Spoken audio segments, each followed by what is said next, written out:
Good morning, good afternoon, and good evening, whenever you are. Welcome to the Host Advantage Show. I'm Chris, and I'm joined by John. Howdy. And today, we're going to talk about co-op games. Co-op games that we've played a lot growing up and enjoy playing with other people as opposed to just having another person in the game with you. Something with a little bit more of cooperative elements, to say the least. And I wanted to start off with a strong one. Portal 2. You picked the fourth one in my lineup. All right. Good pick though. I'd be very upset if you skipped that one. Yeah. Full disclosure, our lists, we never talk about them ahead of time just for the sake of some surprise. Mm-hmm. But I imagine that our lists are completely the same. Yeah, we're basically like the same person when it comes to a lot of our interests. So I would imagine that our lists are probably the same, just out of order. But there are a few that were a bit like we haven't played them in a while, and I'm trying to see if you remember them. So I guess we'll find out. But Portal 2, yeah, that's a easy one for sure. Yeah, Atlas and Peabody are great robotic characters that have a lot of personality that don't feel overplayed. I feel like when you have nowadays in modern gaming, whenever you have a robot character, they try and make them as cheeky as possible, or just overload them with sass and sarcasm to give them as much of a personality as possible. Yeah. And these ones are just slapstick humor, and they really go off of their body proportions and the way they're shaped, and they kind of use that for comedic effect. Mm-hmm. And they're really strong. And luckily they can't tell jokes. They just make beeps and boops and high fives. Yeah, that's part of the fun. Very Wall-E of them. Yeah, that's a good way to describe it. Say a lot without saying anything. Mm-hmm. And all the little emotes are cute where you play rock, paper, scissors and you high five each other. Mm-hmm. Yeah, that was always a ton of fun after beating a level that you've been shooting portals at for 40 minutes and you haven't made any progress. And then one person's like, oh, shoot here. And then that was also the introduction of the ping system, at least as far back as I can remember. That's the earliest. Do you remember what else they did that I just remembered right now? What? When you're playing co-op, if you hold down a button, I can't remember which one it was, you can see their first-person perspective. Oh, yeah, that was so sick. That was so helpful, too. I've never seen that done in anything else that I can remember right now.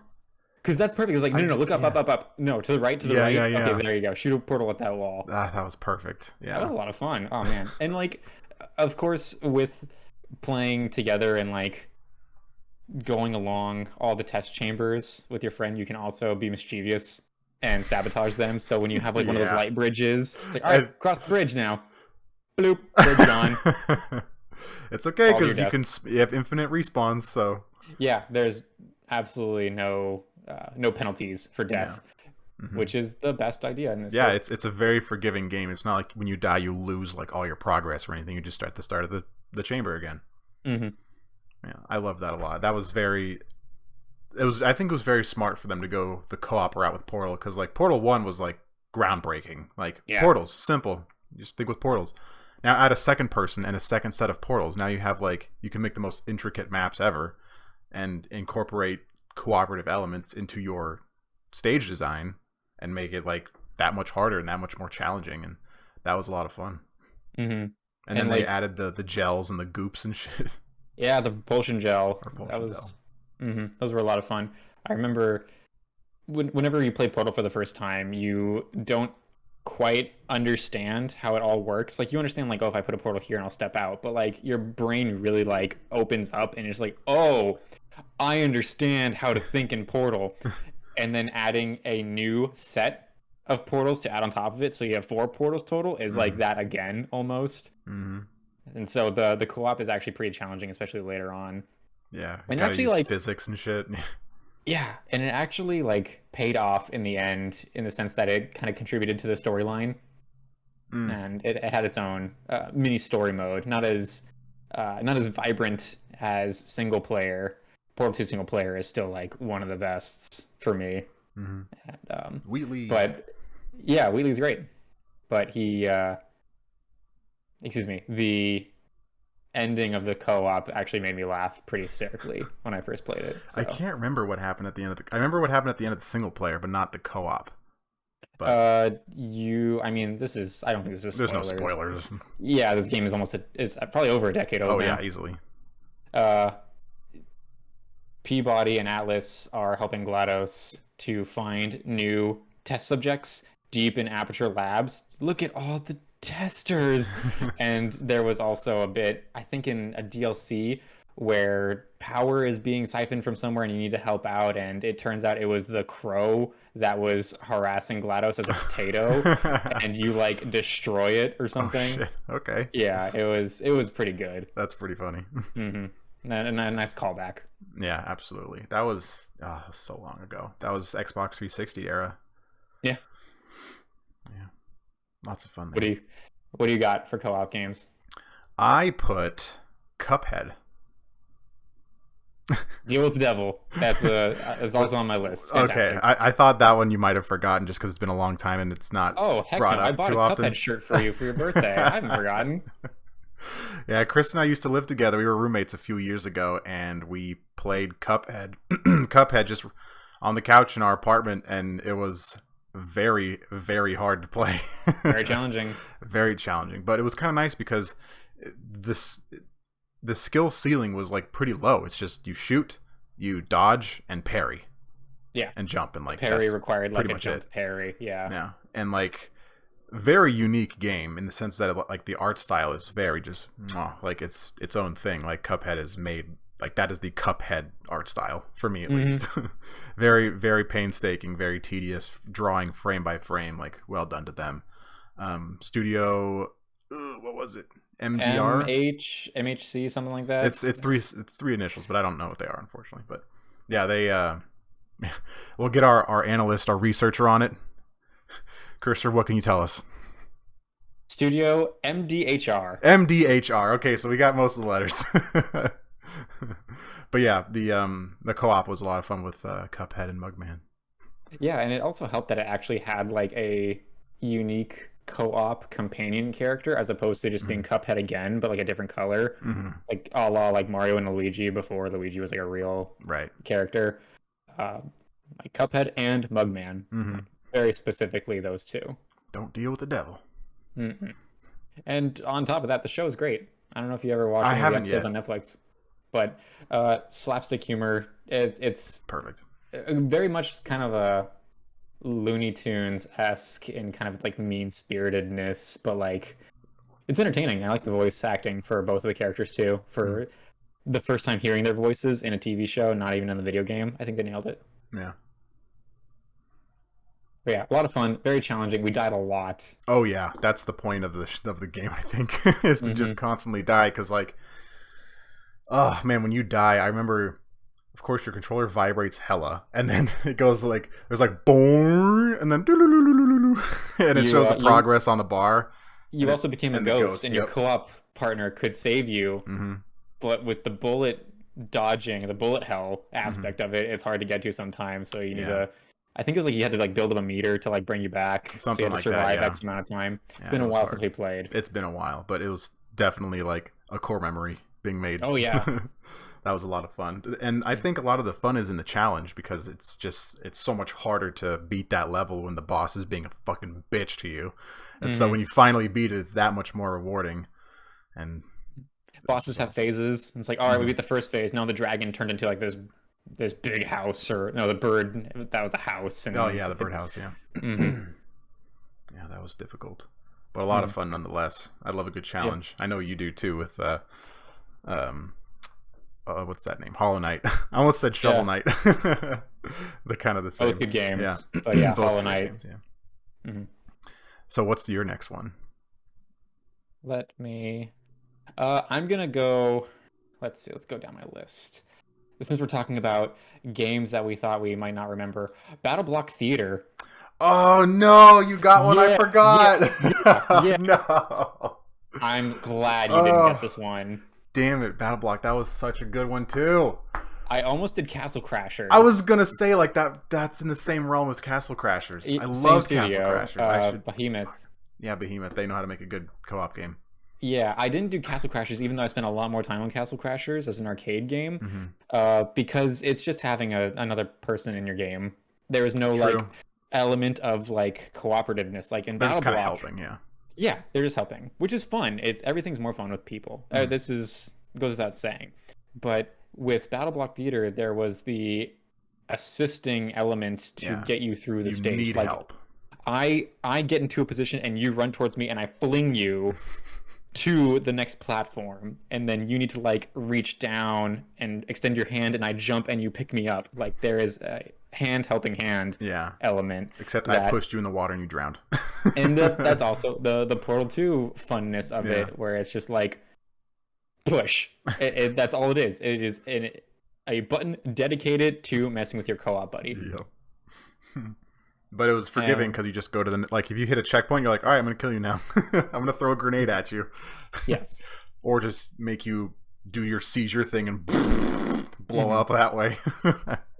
Yeah, and all the enemies that try and attack you and they electrocute you and like boil you till you're just a skull, and like it's a fun and colorful game, and it's Behemoth, so their humor is top tier. It's always funny. Always makes you chuckle and laugh. I can't believe I forgot that one. That one was so good. And like you're right, the whole like you need your partner to like step on this block while the door opens kind of thing. Like there's games like Castle Crashers where they just help you and it kind of upgrades the experience a little bit, but the other ones like they need you. Like you have to beat this level with another person. So yeah, plus they have dedicated maps for co-op.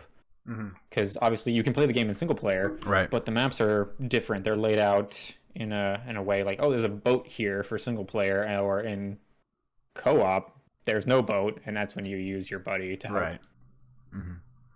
Yeah, I love that so much. I loved when we did the like time attack. I don't know what it was called, but like we had to beat a level in under 60 seconds or something. And there was one level in particular where like you died and I couldn't like revive you in whatever way.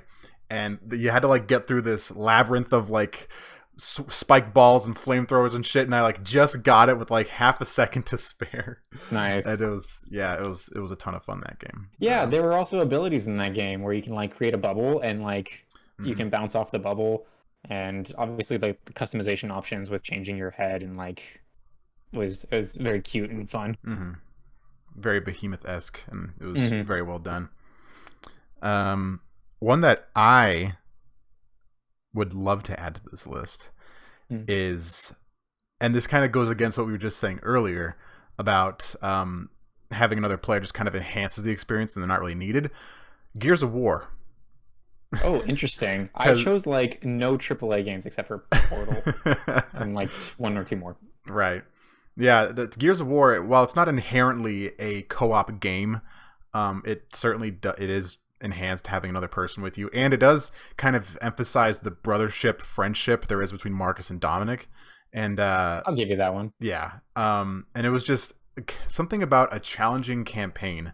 And like I didn't add Halo to the list, but like that's another one that's kind of in the same vein where if you play it on legendary mode with a co-op partner, like it makes a good YouTube video.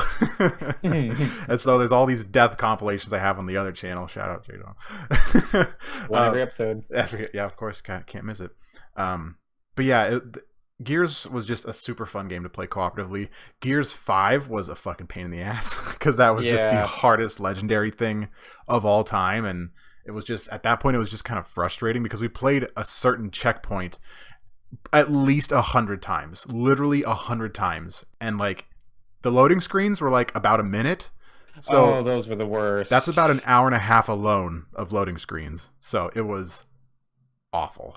There were multiple times grueling. Where we were alive just as long as the loading screen took for us to get back there. Yeah.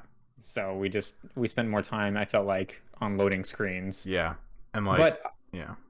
I remember the Gears of War campaigns, there are moments when you have to split up into groups. Yeah. So that cooperative element is kind of fun because you're both split, and then you can kind of see each other across the chasm, and like I'll get onto a turret and help you out, and you're like pinned down by this guy. So that's always fun. And there's no down but not out. You die, and you start over.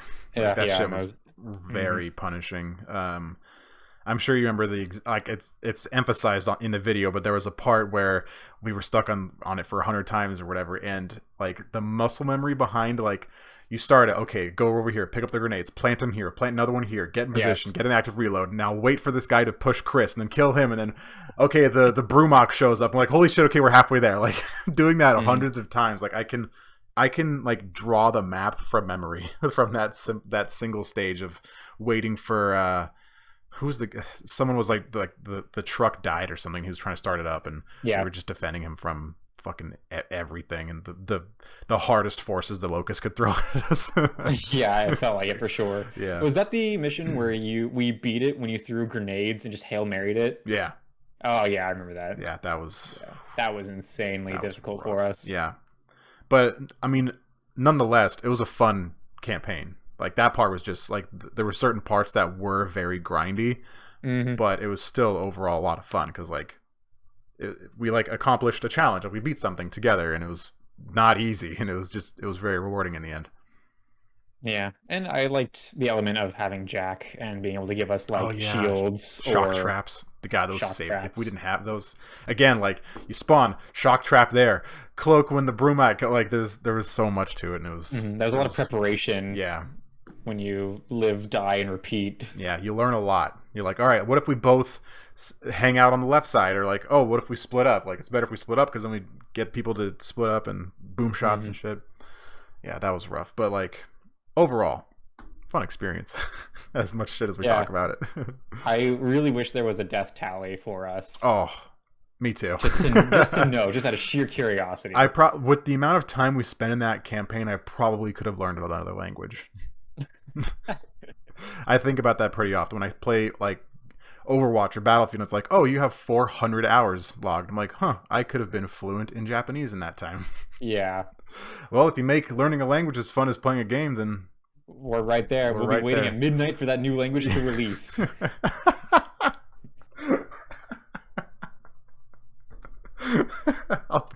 I'll be at GameStop with all the other nerds. That was amazing. I think I'm gonna tackle. Let's just do Left 4 Dead. Yes, that was my next one. We actually had that in order. I'll take care of the last Valve co-op game that I've got on my list because Valve knows how to make a good co-op game. Yeah, true that. Left 4 Dead, Valve, obviously. Yeah, Left 4 Dead. I played more Left 4 Dead than Left 4 Dead 2. So this one for me can be interchangeable, but I have more of a memory of the original and encountering the witch for the first time and the big hulking brutes. I can't remember what the brutes. Tanks, I think. Yeah, I think they were just something tanks, like that. Yeah, big old swollen shoulders and arms or neck. Yeah, the ones that skip leg day. Those guys. Yeah. I played that so much. That was like one of the first times I remember like hunting down achievements in a game where it was like via the orange box and just the orange box. Oh, there's an achievement in this level. There's a secret Easter egg that I haven't discovered. Like, I gotta go find it, and I got like that little bit of like, oh, this is fun. This made me happy. Let's look at the other achievements. Oh, dopamine. Dopamine. But yeah, Mercy Hospital. Yeah, this kind of goes back to like Cuphead and Mugman in the sense where it's like, oh, these are dedicated characters with their own unique story, so it's fun just to kind of play as them and hear the dialogue. What was it? Grab and Pill. What were the names? Zoe, Bill, Biker Dude, and Black Dude. Lewis was the black dude. Lewis, and then the biker dude was Francis. Yeah, still Bill in my memory and Zoe. somehow. Yep. Yeah. And then the movie posters before each level. That was a strange twist. Those were a nice touch because it gave it more of that like zombie feel. You know, that's, if I'm not mistaken, that's how like the zombie story came about, was via a movie. Maybe like oh yeah, a radio Night show. of the Walking Dead or something like that. I don't know, something like that a long time ago. So this kind of, I feel like, pays tribute or like a little bit of homage to that style. Yeah, but having like the melee weapons and all like the pipe bombs to like lure all the zombies, and you're just flooded with hordes of them, especially with the puker, the boomer, would just KO you, and it was just like a wild experience to like, oh, I'm getting dragged by the smoker, help me, and then they have to come and like break formation to come save you, and then you're attacked more and more. So it had a really good kind of communication element to it that was really necessary. And it definitely plays into the whole like co-op. Well, I guess I wouldn't say that it enhances co-op. I think it's actually necessary, because if you're getting pinned by a smoker or whatever, someone has to save you, and so that's what your co-op buddies are for. And we all know the AI is not going to do it. Yeah, they fucking suck shit. But I think that Valve found a formula with zombie killing, and they nailed it. They nailed it really well. Yeah, I mean, it was so good. The sequel came out like a year later. Yeah, it was like it was very satisfying. Like it was a genre that wasn't like, I can't think of any co-op zombie shooters before Left 4 Dead, or even hell after Left 4 Dead. There's what, Dead Island, which fuck that shit. We don't talk about Dead Island. Maybe Dying Light, and what was one that came from Turtle Rock recently? That's how unforgettable. Back 4 Blood. Yeah, that's how forgettable it was. It was just Also, wasn't there Dead Rising? Yeah, but was there co-op in Dead Rising? I never played it.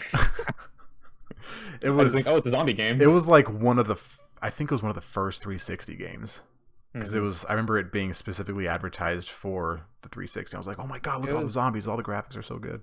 Yeah, it was an Xbox exclusive, because Dead Rising 3 came out for the Xbox One, like within its first, if not at launch, within its first few months. Mm-hmm. So the next one that I thought of, that I hope you wrote down, but part of me thinks you might have forgotten, is Mario Kart Double Dash. You know, I didn't write it down. I got him. I can't believe you didn't put Double Dash. I'm so sad. Yeah, I mean, I kind of fell into the banner of like, you can just control the CPU behind you and swap places, but like, right. I remember playing that with my brother a lot, and like, I mean, we played it together. Yes, I know. But the reason why it sticks with my brother more is because we would get mad at each other. Sure. And it didn't feel as fun some days over others. Like, because we played it a lot later on in our lives. My brother and I played it when it came out. Mm-hmm. So there was a younger, more frustration between us in video games cooperatively. Mm-hmm. But when we played it when we were older, you and I, it was much more enjoyable, and like, who cares if we lose? I've unlocked everything. It doesn't matter.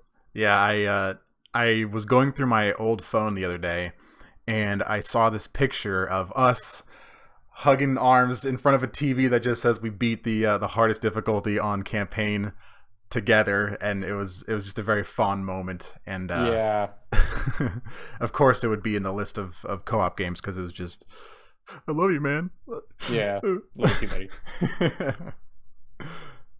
Yeah, but there was something about like a certain group of CPUs that like instantly became your rivals. Mm-hmm. Like it would be neck and neck. They would be flipping us for first and second place until like the last minute. And then a blue shell comes in and fucks everything up. Yeah, those clutch banana peel throws. Oh yeah. Again, like, the challenge of beating the hardest thing is so, and it's so awesome. So sweet. Yeah, Double Dash is really good. I wished they would do a Mario Kart game that had a Double Dash element again, even just like a specific game type, just to bring. It's not hard. It's fun. It's fun. It's cute. It's within Nintendo's repertoire, and like it still feels like a Nintendo thing. They could easily do it. Mario Kart 9. I'm looking at you. Yeah, just throw a teammate on the back and they get one button to press. Maybe they help with drifting. I don't know, but like, I feel like it'd be pretty easy to implement.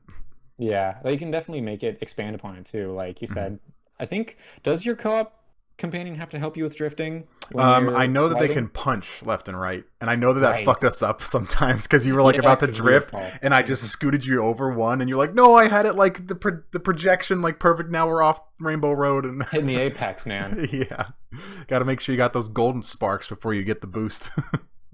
Oh, blue sparks. Oh, it's blue. That's right. Ones. Yeah. That's when you get the big boost. That was a lot of fun. Yeah. What's your next one? Do you have another one? Yes. So, keeping in line with a Mario theme, Nintendo, Super Mario 3D World. Oh yeah, on the Wii U. The Wii yes. U. Oh, that chonk. Yeah. So, this was another game that I remember playing when we lived together. This is one that we played a lot together, and there was just something so fun. Like the levels were actually like kind of challenging. It wasn't like the hardest Mario game or anything, but like it was very easy to die and to fall off the edge. And a lot of the map layouts, very colorful, very fun, charming. unique items like the cherries that like duplicated you, and then you had to like keep all of them in a group, but the way everything was laid out, like some of the hills and pockets, then you would like separate and split and still control everything.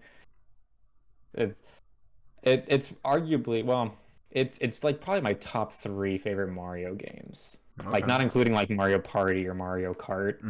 Like Super Mario, but like campaign based. Yeah, like Mario Odyssey, stuff like that. Gotcha. Paper Mario. Paper Mario. Yeah, I really like 3D World a lot, and of course it came out for the Switch, and it had an expansion which was awesome, short, but it deserved to be ported over to salvage that game library from Nintendo. For sure. Another one that I thought of that, again, we bonded over was Rayman. I have Rayman Legends. Yeah. Origins was fun, but Legends clutches it out for me. Yeah, it was so fun. I really wish my wife enjoyed the game a lot more because it is so much fun. It's essentially Mario. It's a side scroller that you punch, jump, and crouch, and that's it. Like, it's simple with mechanics. A nice art style. Yes, it was UV gorgeous. That Rayman was the reason I bought a mouth harp because I wanted to make that boom meow boom boom boom boom. Yeah, that's the sole reason, because I love that menu music so much. Do I have it here somewhere? Shit. No, I don't think so. Oh man, I hope you just have it. Then we can cut to you playing it, and then cut back to us speaking. Oh no, now I'm sad. Oh no. Oh wait, I think it might be over here. 2 seconds. Oh, this is worth it, everybody. Hold on to your seats. But yeah, I when they added all like the music elements to Rayman as well, I thought that was a lot of fun. That was a great touch. I wish there were more of those. Yeah. Those side-scrolling running music stages there's only like 5 of them, but they were so awesome. They're so much fun, and you had to you can't mess it up or else you'll it won't go with the rhythm, and you get swallowed by this quicksand or some shit, and oh, it was so good. So much fun. Screen, in order for the music to continue to play while you're running, the screen moves with you, and if you get left behind, you will fail the level. Yeah. So you have to do it flawlessly. Yeah. I think there might have been checkpoints, but it was so fun. They balanced the difficulty very well.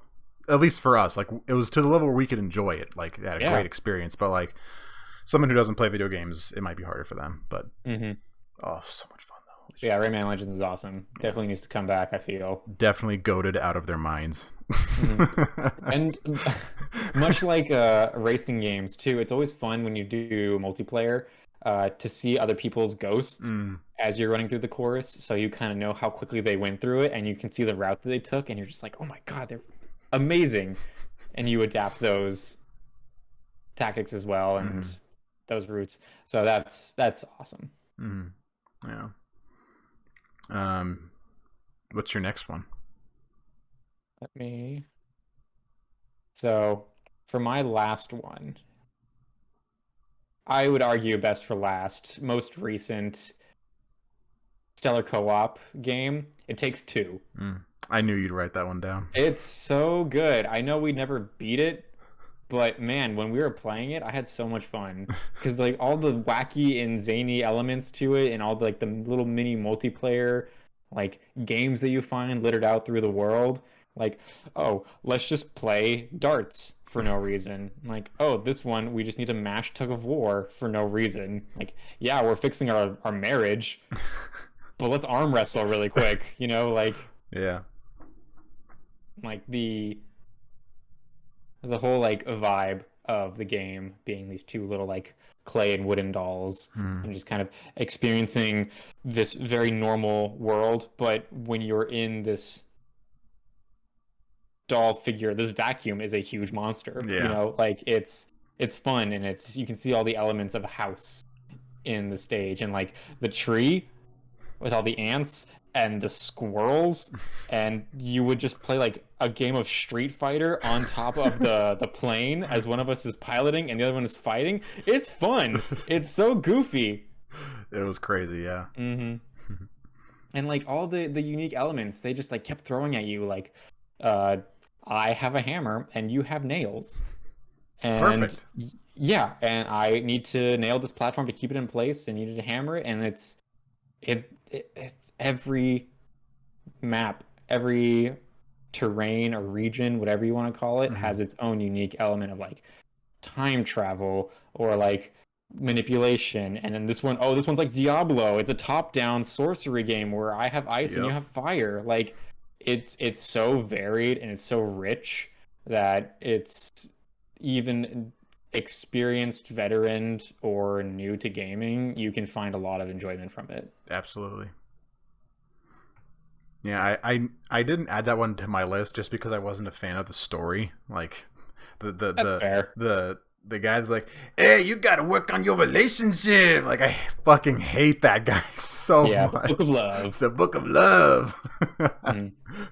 Yeah, I couldn't handle that guy. Of the two games that I knew you were gonna pick, one of them was It Takes Two, and the other one that I wrote down was Tangled or whatever the fuck it's called.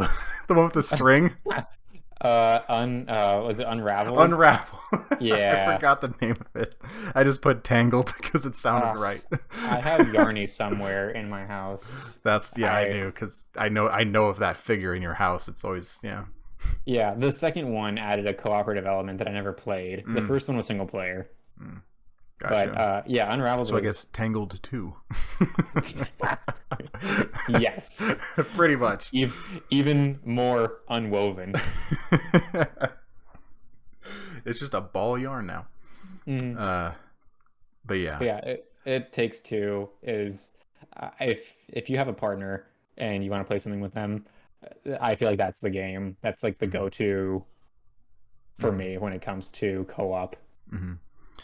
Another one that I actually just thought of that wasn't initially on my list is Overcooked. Is a great co-op game, especially like couch co-op. It's pretty simple mechanics. Just make food amongst chaos and serve it to people while it's raining fire, or like the kitchen is constantly moving around. Like that's a lot of fun too. And like those smaller games that are just for like a couch co-op experience are a ton of fun. I love those so much. Yeah, the Switch has a lot of like unboxing where you're like moving out of a house. Moving out, yeah, we have that one too. Yeah, that was it. Yeah. Yeah, those games are a ton of fun. But the last game that I have that did you actually have any more, or was that? No, that was it. Okay, so I guess this is just for me then. Yeah. I put Dead Space. Because, I mean, we talk about it, like, all the time. It's always referenced in some way as the king of this or the coolest gun here, whatever. But, like, the co-op experience was, like, it was fun. It was great. I can't recall another horror co-op experience prior to that. So I'll at least give them props there. Sure. I'm personally just saddened at the, like, original vision that Dead Space 3 had. And, like, EA just told Visceral to go more on the action. It was a good try, but it was fun. Like, I mean, again, everything is more fun when you have your friend with you.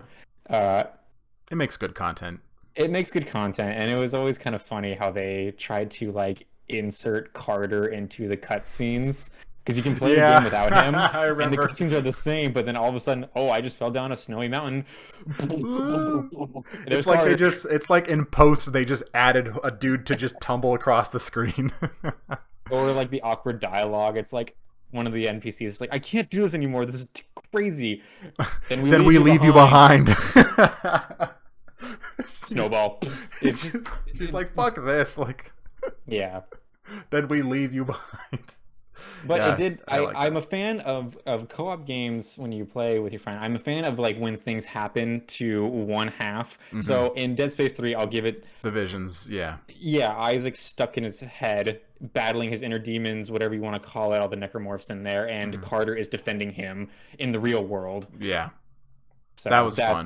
Yeah, that was a good idea. When each experience in co-op is unique, like, John's having this vision, or Isaac is having this vision. Like, that was cool, because I remember there's parts where I was like, whoa, you seeing this? What's going on? And, like, I'm being, like, attacked or something, and you see something completely different. Like, I loved the uniqueness of each perspective.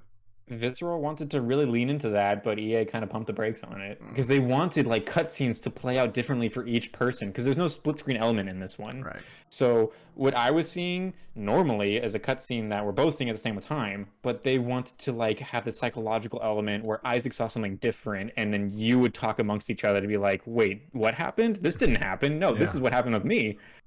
And they didn't really do that as much. Either it was scrapped or they were told to scrap it. Mm-hmm. But yeah. Still fun. Still made a good YouTube video. Yeah, I will, oddly enough, always remember the infamous loading screen ladder. I don't know if you remember that. It might just be me. But you're just like the snowy peak climbing a mountain, and you're using your kinesis to lower a ladder that is like it's as stopping tall you as from the climbing person. yeah, and it's like there's your ladder. All right, 1-2 steps and you're already at the top. Yeah, I don't know why that. It's just like ingrained in the snow. Just like we didn't want to smooth this out and make a ramp, so we just built a ladder that is only powered by kinesis technology. Yeah, and it's just not permanently there for what it has to be activated for whatever fucking reason. That's another tangent. Who gives a fuck? Yeah, but you know, it's about co-op games, everybody. Yeah, but of all of Dead Space 3's problems, I can't believe I remember that one the most for some reason. Yeah. That was all I had. That was all I had too. Yeah. So this concludes our episode of the podcast. Thank you all for listening. And if you like this show, please watch more of it. We have everything down below. Like, comment, and subscribe. Let us know your favorite co-op games. We probably forgot some, and we're probably kicking ourselves when someone's like, "Oh, this obvious game that you should not have forgotten," and I'll be like, "Oh shit, my bad." Yeah. Yeah, it happens every episode. It's all good, but it's nice it's nice to move the conversation along. So community engagement. Yes, let us know. We'll read them. We'll like them. We'll comment on them. And I forgot to bring up the fact that I'm wearing. I mean, it's worn out like crazy, but like this is my contribution to the Portal co-op experience. So yeah, Black Mesa, all in the same universe. It's more Half-Life, all the same universe. In the same universe. Absolutely. Well, thanks everybody for joining. Yeah, thank you all for listening. We'll see you on the next episode. Be good people. Bye.